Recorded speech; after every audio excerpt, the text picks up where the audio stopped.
लेकिन सुनी ना रोगा से कहे के बाद काफी दिन हो गए बरवा से मिले ला रोगा के देखला और साल कौन हो रहा देश रोगा से जान तनी का कहते तो भेज दी फौजी के मोबाइल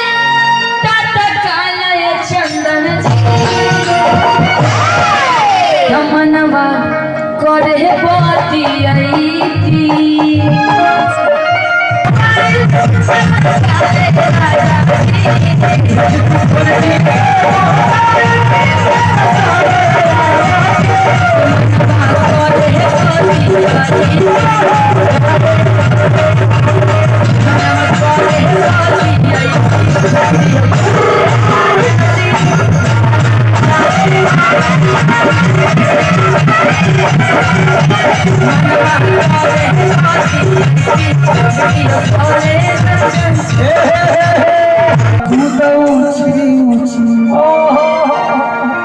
ससुर के गुची जब का भेकुदा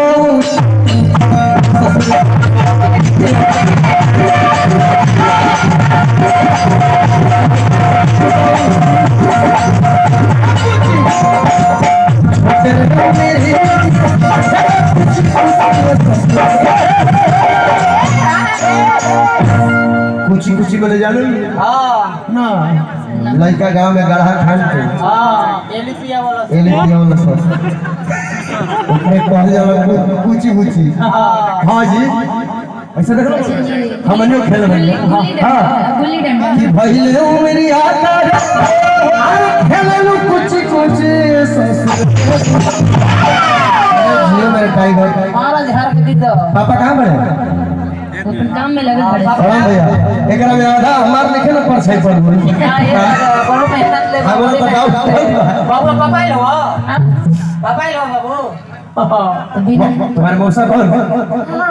हाय चंदन मौसा हो तब देखो बोल मत बोल बेटा अब खुद ही बोल दी बोलवाई तो चंदन मौसा माने नहीं हो हां वाह आ तो बता हमर जो कि खेलन भाई काहे बखे कुछ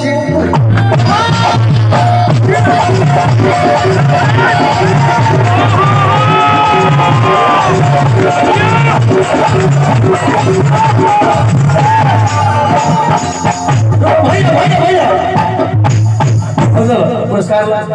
ये तो अपना निशा मौसी जो करता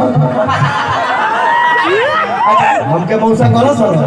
तो you love me I love you यार इंगरा के हम दीदी कहे फिर उल्टा सीधा रिश्ता लगाता है मार तू हमार बेटा लगो बड़ा के कहबा दीदी आज से निशा मौसी कही आओ कि अब कहे उड़ा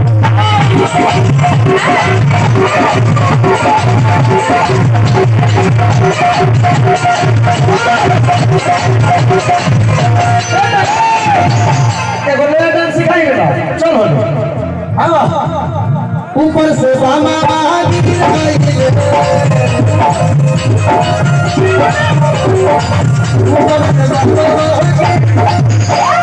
पकड़ धरा ऐसा धरा अरे रे नो गांव घर में रंगत चचा नहीं खो और चल बेटा पीछे हमारा राजा जी के घोड़ा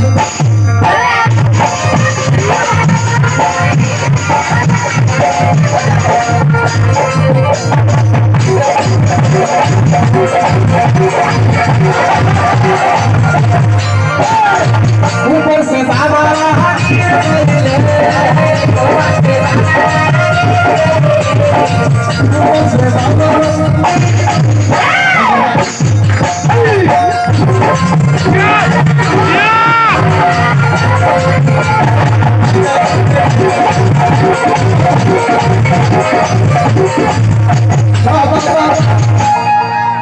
तो बम हो रहे दादा आगे चल के बम हो अभी टिकी है बा आई देखो एगो बात होती साजी खाती हमेशा कहला हटावा हो दो ओरे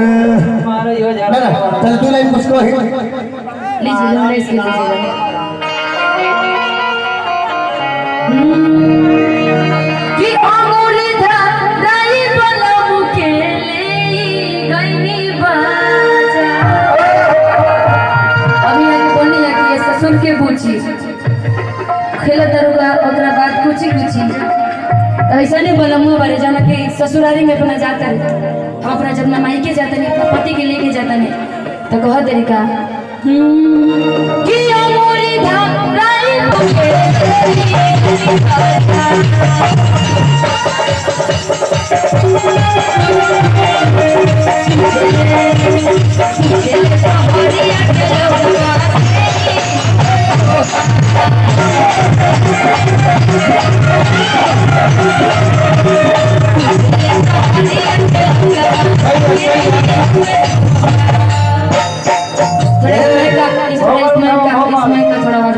ऐसा नहीं बोला सुनिए नहीं बोला मुँह बड़े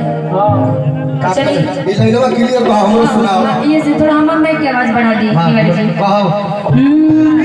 अंगूरी था अंगूरी ना ये अंगूरी ठीक कि अंगूरी था सारी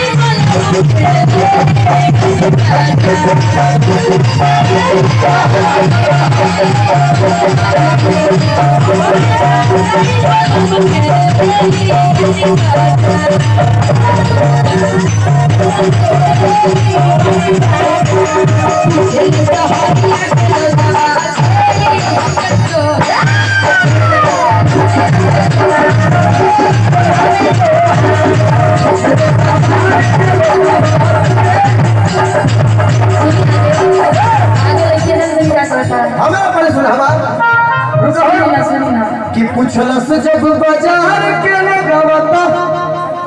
काहे बतौली कि होई भतार तोहार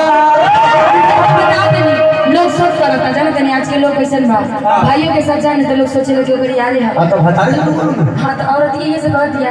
कि नहीं हवे भाई भती जवाना ही हवे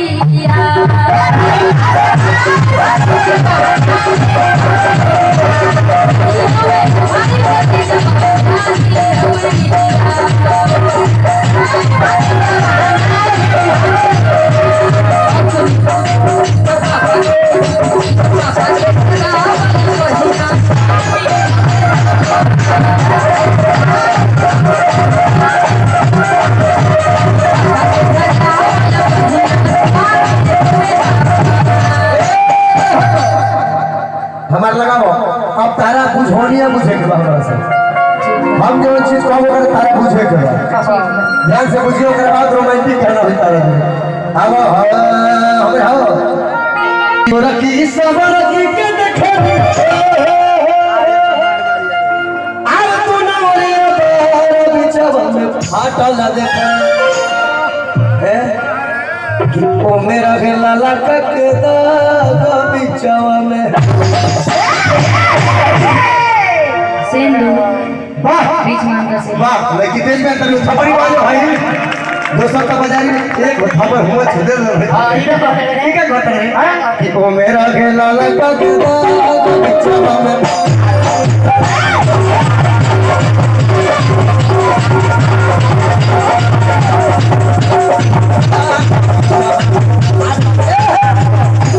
आवरी होगा वो पूछे के पड़ी नोटो में देख ले तू का हो रहा है अब अगला का कह दिया अच्छा वो में आंसर भी लिखा हुआ है कि खाली क्वेश्चन है सर उससे पता चलता है कि नदिया किनारा पर रहे यार तोरा में मोर घुसेला एक बुझोलिया हां भोजपुरी भाषा में बुझोलिया हां कि नदिया किनारा पर अरे रहे तोरा में मोर घुसे फाटल जल रे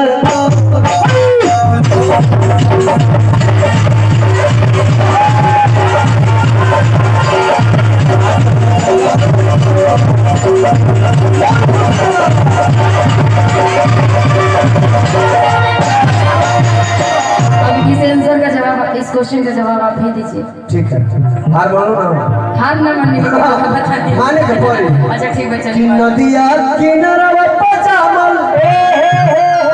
रहे आगे तोरी में मोर घुसेला बात के गुरा का कहत है सब हम तार दिमाग जनता तो के भी समझे के चाहिए। यार दिमाग तो कोई और मोल होए हम बुझत को बात बिल्कुल नहीं बिल्कुल ना। है कि तोरी में अच्छा, मोर से हर चीज का दो मीनिंग होता है, एक नेगेटिव एक पॉजिटिव होता है। वाह ना तो पॉजिटिव बात सोचने पे जाती है, सोचने की क्षमता आपकी कितने दूर तक जा सकती है। पॉजिटिव सोचो के बात है कूड़ू रंग लगावले कि ए राजा राजा राजा कॉलेज में समझा उठा लो पानी कोरा भेटाई खूब मजा के बुझलस कि नहीं बोली अब इसका तो पूरा मतलब वहीं तक जाएगा। ना बहुत चीज है बहुत मतलब बतौले बड़े ऐसा बात मत करो ऊपर के गांव गीत पे कहो बुझाई घरवा ढका दे जी। हां अब बबुआ कि नदिया किनारवा पलाग आ रहे जहां तोरी में मोर घुसला तोरी में मोर घुसी तो फाटल जाला रे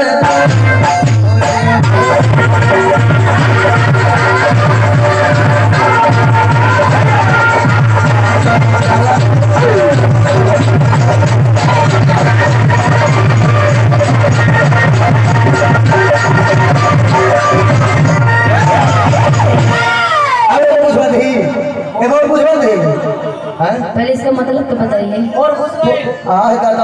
ना बुझे नदी के किनारे पर तोरी जमल है तोरी में मोर घुसल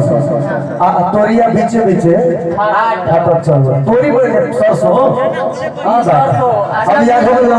सरसों ना बुझाए अरे मेरे आगवा सुन लो आगवा सब पे हाथ के बुझौलिया हो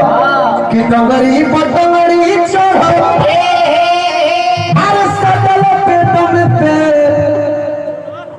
ऊपर से डाल के किसका जानते हैं इस सारा भोजपुरी का बहुत मार्मिक लोकाल है हमने का अपन में खेलो तो बुझौलिया सोचा ताली का ताली बड़ी रोमांटिक गाना तने स्केल से खेले बड़ी आपके खातिर वो गाना हम हमेशा गाएगा जी।